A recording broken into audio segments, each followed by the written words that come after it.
My sister banned my disabled son from attending her wedding. Luckily God had a plan for her. My sister and I have always been incredibly close with one another. So when she announced her wedding plans, I was thrilled and happy to help with any preparations. After getting her a wedding photographer, cake, and DJ, we got into the conversation on who to invite. Her husband was sitting there with us as we had the conversation. She was concerned about children coming to the event. According to her, they will cause havoc and make our wedding look bad. When I specifically mentioned bringing my amputee son, she hesitated. My son Jake was born healthy but lost his leg at 6 in a tragic car accident that also took my wife's life. Though he has overcome so much, he still battles low confidence at times. When I broke the news to my son, he was heartbroken. He always spoke about how much he loved seeing my sister and was sad that he couldn't see such an important milestone in her life. I ended up asking my best friend if there was any way he could watch my son. Thankfully, he agreed. When I first showed up at the wedding, I noticed a toddler standing next to an adult who I had never met before. Weird, I thought, but it was probably just an exception. As time went on and everyone began to congregate for the ceremony, I noticed that there were at least a dozen children there. I was confused but I didn't want to make a scene, so I waited until my sister came over to me and I asked her what the deal was. She broke the news to me, and I was absolutely heartbroken. I don't know how I can look at her the same way again. She confessed that my son was excluded because he has an amputated leg. It would draw attention to him at the wedding, and the wedding is not about him. It's about me and my fiancée. Not only did I feel betrayed, but I was disappointed that my sister viewed my son in such a poor manner. I almost lost it. I could understand if he was going to be disruptive or something, but because of that, I didn't trust myself at that moment, so I just walked out and went home. When I got home, my son asked me why I was back so early, so I made up some excuse and then spent the rest of the day having fun with him because it was the only thing keeping me sane. When my sister said he couldn't come due to his amputated leg, I was shocked. I struggled to control my anger, simply walking out without a word. I arrived early back at my friend's place.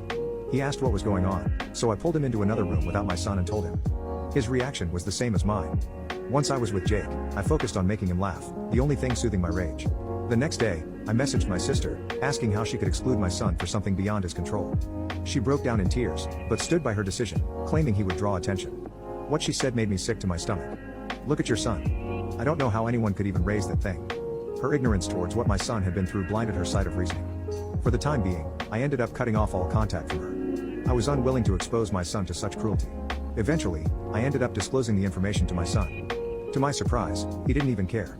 He revealed that this exclusion was the climax of years of cruel comments from my sister when she thought I couldn't hear. He would just tell me that he liked my sister in order to prevent any drama. Family. I was baffled by making such a smart decision, especially for only being 12 years old. My precious boy had experienced enough stigma. He didn't need it from his family. Anger and bitterness towards my sister festered inside me. Finally, I decided enough was enough. I realized that the rest of our family needed to know about my sister's cruel actions, not just to defend my son, but also to show them the person she truly was. It felt strange, conspiring against her like this, but my loyalty to my son came first. I began by talking to my parents about it. I could see the shock and disbelief in their eyes when they heard about the wedding incident and my sister's cold behavior. They had never imagined that their own daughter could be capable of such heartlessness. Soon, our cousins, aunts, uncles, and other relatives knew about it as well. The news spread like wildfire, and the reaction was unanimous. They all felt that my sister was wrong. The usual admiration and respect for her quickly turned into shock, then to disappointment, then to anger. Many of our relatives chose to distance themselves from her. Some confronted her about her actions, demanding answers, which she failed to provide convincingly. My parents, however, were the most ruthless.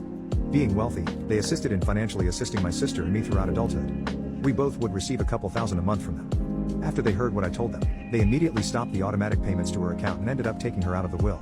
She was cornered, and the weight of her actions came crashing down on her. She ended up calling me, crying, and apologizing for her insensitivity. She even wanted to apologize to Jake. But I was firm in my decision. Jake didn't need an apology from a person who viewed him as a lesser being. All he needed was love and acceptance, something that my sister had utterly failed to provide. A few years later, I found out from one of our family members that hadn't cut off my sister that she now had a kid. Based on the photo he showed me, her son had deformed arms that were barely protruding out of his torso. As bad as I feel for her poor kid, that is exactly what you call karma.